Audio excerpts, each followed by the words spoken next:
So, why do so many people make New Year's resolutions? We have a natural tendency to view the turning of the calendar as the best time to reflect on our past year and then make adjustments to improve our lives in some tangible way. We teachers sometimes do the same thing. It is difficult to recognize in the moment what is working and what needs adjustment. We need to set time aside to evaluate, and even when we find that time, often instead of immediately implementing changes, we log them away as things to try for next year. There's nothing wrong with that. Nearly every teacher that I've spoken with does this at least some of the time. So let's get into how to use Quizalize to collect improvements data and what we could potentially do with that data to intervene more often. As an individual exercise, a quiz does more than just evaluate a student's understanding. The quiz is still part of the learning process. This is why feedback given to the students is a critical part of the exercise. However, there are indeed times when we only want to assess the students and remove any feedback options that might corrupt an honest assessment of their learning.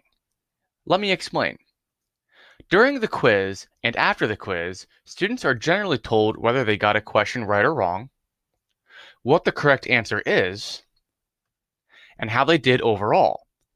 If we decide to assess the students again, we would expect they would perform better, but it is more likely that they remembered right and wrong answers from previous attempts, as opposed to having learned the material organically. In short, they may be making superficial connections that don't indicate deeper learning.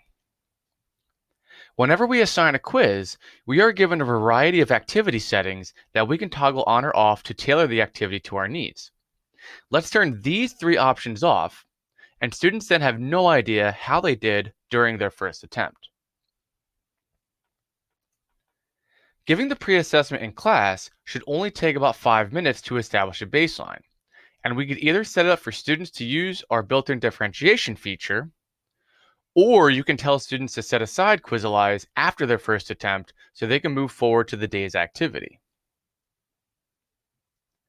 After the activity, students can access the quiz again at the end of the period or for homework, or really whenever you want them to. All they need to do is go back to the original activity and begin a second attempt.